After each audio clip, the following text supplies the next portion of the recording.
Ana Hospital 001 Series of 2015 na sertipikasyon at tuloy-tuloy na pagkilala para sa mga inisyatiba sa pagpapabuti ng kalidad. Pinalakas ang programa laban sa rabies at leptospirosis sa pamamagitan ng pagdagdag ng supply sa anti-rabies vaccine ng ating punong lungsod at pagbukas ng Manila Infectious Disease Control Center bilang leptospirosis ward. Pinaghusay ang sistema ng PhilHealth revenues mula 24,183,708 noong nakaraang taon, July to September 2024, ay tumaas ng 27,394,334 ngayong taong July to September of 2025 na may kabuuang 3,210,625 or 13.27% na pagtaas ng revenues. Nagbigay ng direktiba na simulan na at palakasin ang ating Yaman ng Kalusugan program.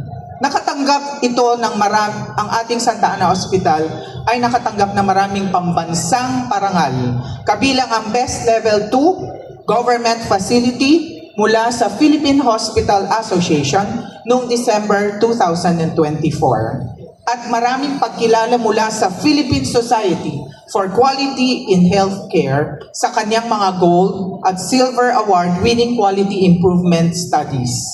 Ang Family Medicine Residency Program ay nakapaghubog ng mga pinakamahusay na manggagamot, nakapaglathala ng internasyonal na pananaliksik at nakuha ang pandaigdigang pagkilala. Kamakailan lamang, ginawaran ng Department of Health ang Santa Ana Hospital ng 98% na marka sa Integrated Hospital Operations and Management Program na nagpapatunay sa kanyang walang humpay na pagsusumikap para sa klinikal na kaluhusayan at matatag na pagtatalaga sa kalusugan sa kagalingan ng sambayanang Pilipino. Bukod dito, ang laboratory services ay nagkamit ng 3 stars rating. Ito ang pinakamataas na namithi ng isang LGU hospital ayon sa DOH NFSRB ISO 15189 Series of 2022 Readiness Assessment. Ito ay isa pang international na standard o pamantayan para maging globally competitive tayo na ayon dito sa ASEAN standards. Naubusan tuloy. At syempre po, gusto ko pong ipagmalaki ang aking kapamilya, ang aking kapuso, ang aking kasama sa Santa Ana Hospital. Kami po ay handang maglingkod at magserbisyo na may ngiti at may puso. Magandang umaga sa ating lahat. Kami po ay 24/7, kaya kating-kating po sila kumanta at bumati sa inyo, Yorme, ng isang happy birthday. Oh.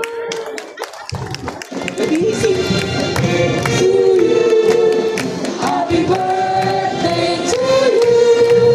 Happy birthday, happy birthday, happy birthday to you.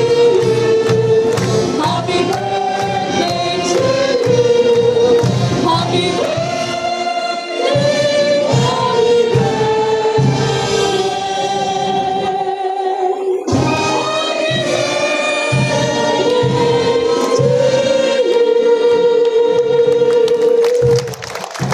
happy Ngayon, ang ating lahat na pinagkukuhanan ng bilang gabay, haligi at inspirasyon, ating minamahal na alkalde ng Maynila, Mayor Francisco Isko Moreno Domagoso.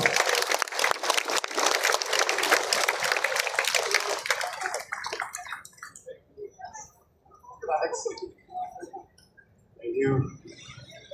Maraming salamat ang ating direktor ng Santa Ana, Dr. Tan. Thank you very much. sa choir. Meron pala kayong magandang tinatago. Tago nyo na lang yan. Thank you very much sa ating choir. At kay Dr. Siskon, maganda pala pagka nagpa-flag ceremony si Dr. Siskon. Sabi ni Letlet, ngayon ko lang nakita si Dr. Siskon na walang mask. Si Dr. Siskon, I would like to inform everyone here. She is the head of the infectious disease ng Santa Ana. Remember, there are so many stories during the COVID, no? But I would like to inform you, kaya malakas ang loob ko magtatayo ng mga infectious center. In fact, modesty aside, it was the city of Manila with regard to hospital setting to put up the first COVID infectious disease center sa isang floor natin sa Santa Ana Hospital. For the simple reason, noong tinatanong ko sila, ang unang-unang sumagot sa akin, kayang-kaya yan, sir. Sisiw.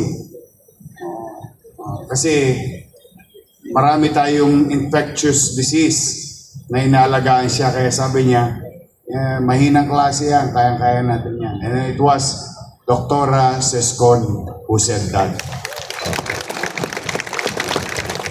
And it was her also most of the time.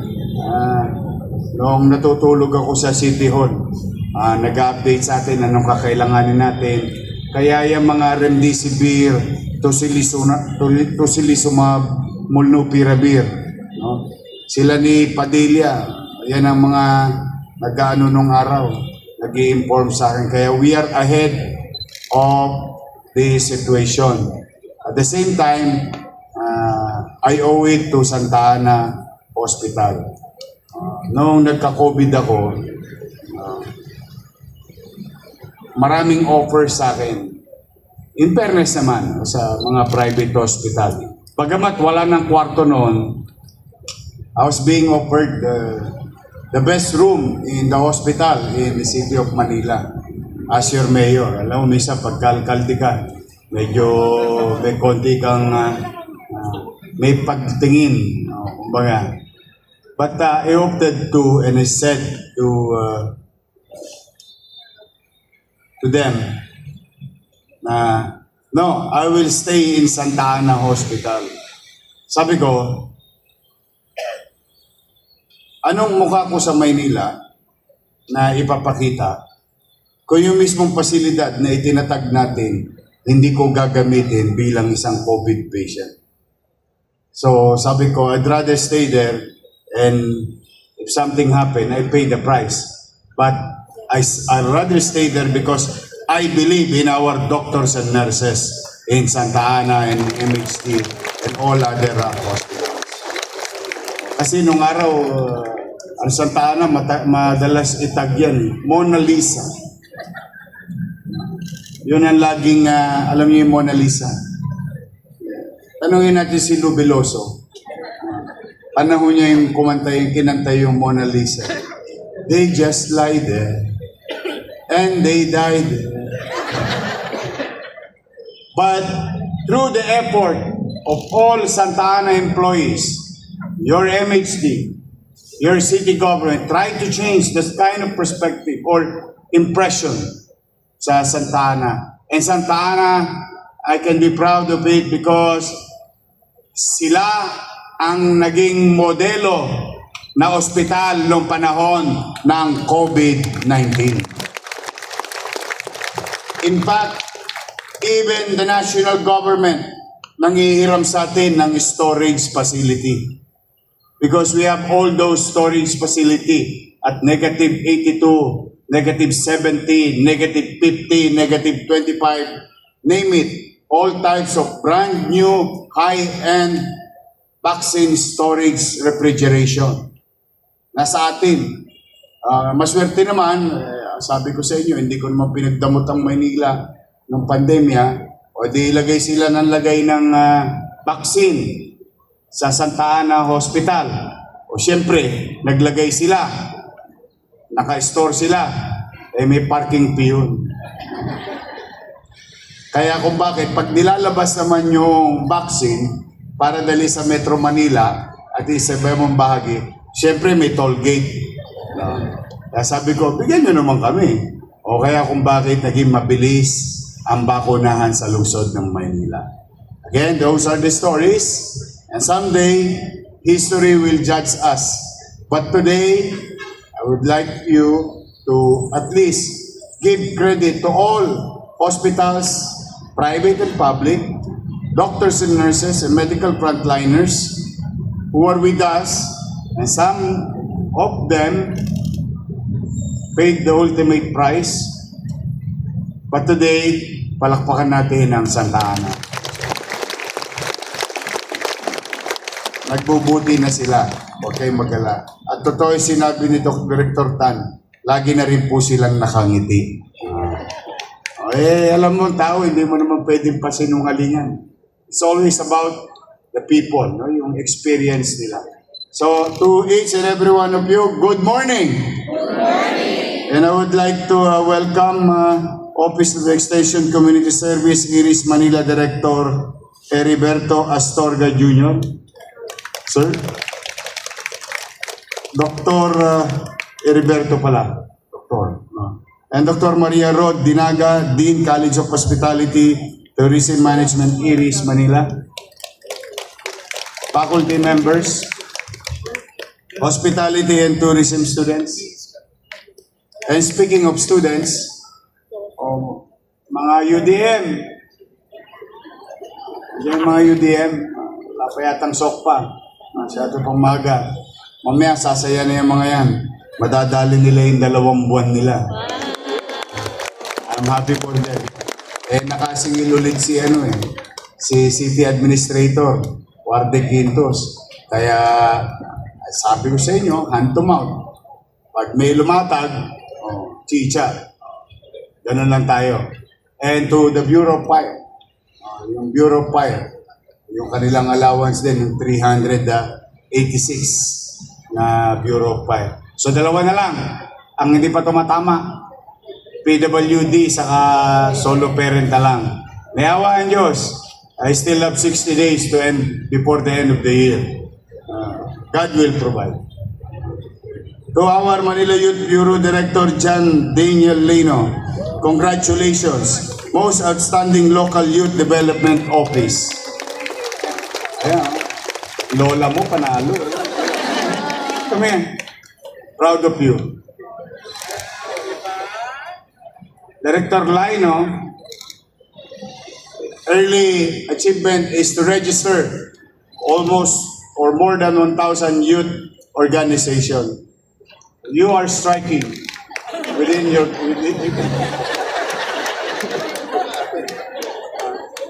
Congratulations, we're very proud. Please, palakpakan natin ang buong team ng Youth Bureau. Keep it up to everyone.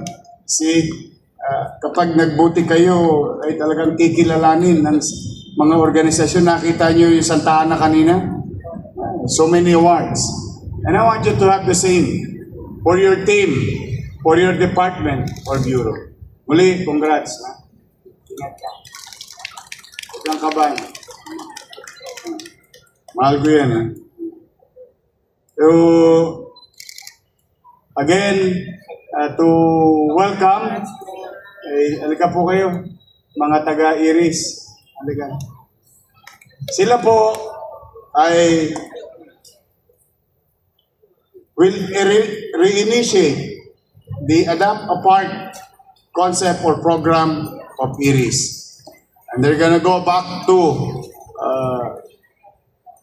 our Arroceros Park to help nurture and adapt to the greeneries, creating more green space in the city. And I hope, sana nayawa ang Diyos magtuloy-tuloy ito. Sana, total kwentuhan lang. Wala namang yad ba to. Sana hopefully 2 years from now, makapag-flag ceremony tayo sa Intramuros Golf Course.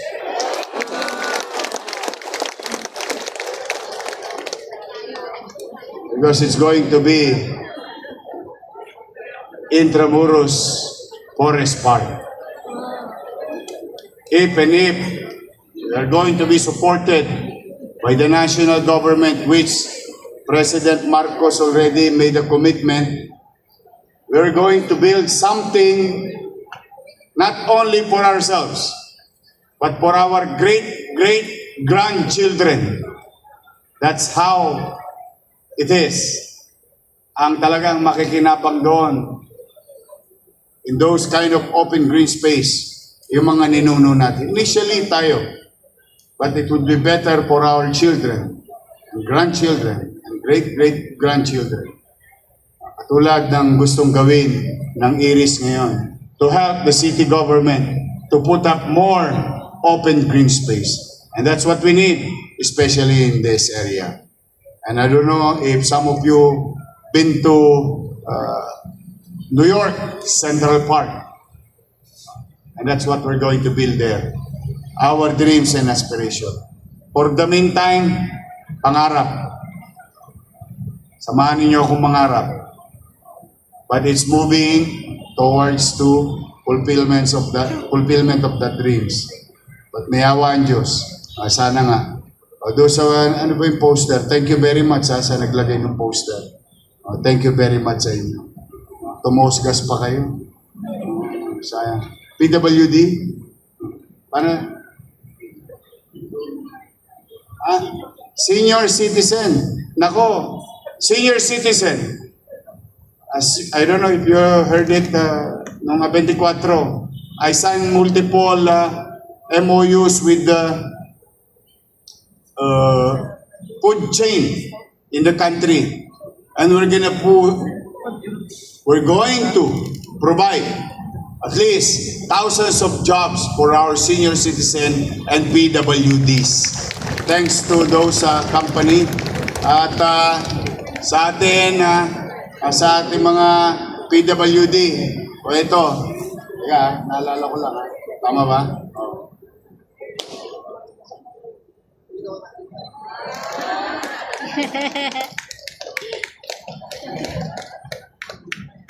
Limandaan daw. Larga na. Sabongero. Saya, do your best. Yan ang ibig sabihin nun. Hindi maling anda yun. Lumambulig. Larga. But anyway, thanks to our seniors there. And I hope to the PWDs, galingan ninyo.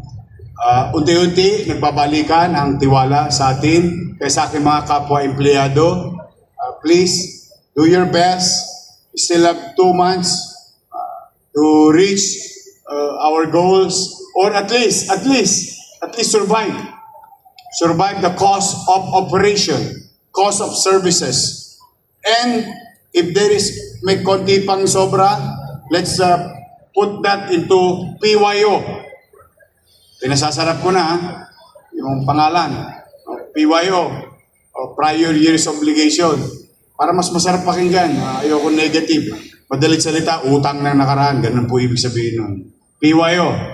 Pag may konti tayo, sige lang na sige. Basta saan ba, magpapang-abot din yun. Sino ba walang utang rito? Taas ang kamay. Kita nyo lahat, nakabali kayo. But that's life. No, we have to survive. We have obligations. I have obligations to 2 million nighttime population and 3 million daytime population in Manila. You have obligation in your respective offices and bureaus and department, and you have obligation to our people. Kaya tayo nandito, pasweldohin tayo ng taong bayan. Ang trabaho natin, paglingkuran sila in our field of undertakings. So, I want you to excel, and this is another week. Salamat sa Diyos, another year. I am now 19 years old. Naintindihan nyo na yun. I thank the Lord, and I really wish This is my real wish, that there will be peace on earth. With all what's happening, we're just a pawn in the chessboard. Second, I want the Filipino people among ourselves as Manileño to start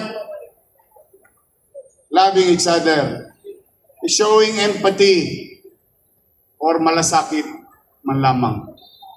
Because at the end of the day, we may hate each other, but we're gonna see each other in the intersection, in the hallway, or maybe our friends. Life is too short to have full of hatred and toxicity. Wala, we move on. We move on. Let them, alam ko, galit din kayo sa nangyayari, sa ginawa ng ilan sa gobyerno. Lahat tayo galit, no question. But our hate or hatred and anger will never change anything. But what we can change is that maswerte tayo dito, nandito tayo sa Kartilya. Ano meron tayo? Bahagi ng gobyerno. At pagiging bahagi ng gobyerno, may kakayanan tayong magbago ng katatayuan ng ating mamamayan at nasasakupan. So do your thing. Do your job. That's it. Go home with your family. Be safe every day. So that's what I wish for. I wish that we should start loving each other again. Not that kind of love, hindi yung pang sogo. Yung love talaga as in like we understand each other, more compassionate, more wide. Kaya yung sympathetic or empathy to one another. Huwag natin walayin yun. O dahil lamang sa iilan. Stay away from toxic people. Pag toxic, scared ka na. O, huwag ka na kasi, alam mo, tama yung sinabi ng mga matatanda sa atin. Ang isang kaing ng kamatis, mabulok lang yung isa. At hindi naman kayo nagkahiwa-hiwalay, malamang sa hindi, bulok na rin kayo. Ganun ang mangyayari sa atin. Let's just stay away with those things. Para hindi kumunot ang mga noon ninyo. O sayang naman yung Natasha. Nuhulugan niyo pa yun. Meron pa ba gano'n nung 1980? Wala na, cash na. Ha? Meron pa. O, inuhulugan yun eh. O, naalala ko yung Everbelena nung araw eh. Those are the things. No? Sayang eh. Ipinagaganda mo ang sarili mo. O pinababango mo ang sarili mo. Kasi gusto mo maliwalas ang outlook mo. Pag nakita ka ng ibang tao, yung yummy ka, yung alam mo yung ang sarap mong kasama, masarap kang kabanding. Oh, di ba yun ang gusto mong feeling? Kaya inaayos mo ang sarili mo at presentable ang sarili mo. And yet, you'll be surrounded by toxic people. Stay away from them. Your life will move on without them. Tama ba? Mag-iingat kayo. Basta yun lang wish ko. Wala na ako ibang wish. I have so many things to thank the Lord. I have nothing, came from nothing. Nothing to ask for. Whatever it is with me, salamat sa Diyos. Salamat sa mga taga-Luzon ng Maynila sa pagkakataon ito. And then let's just do our best to serve our people. Minsan lang tayo dadako sa mundong ito.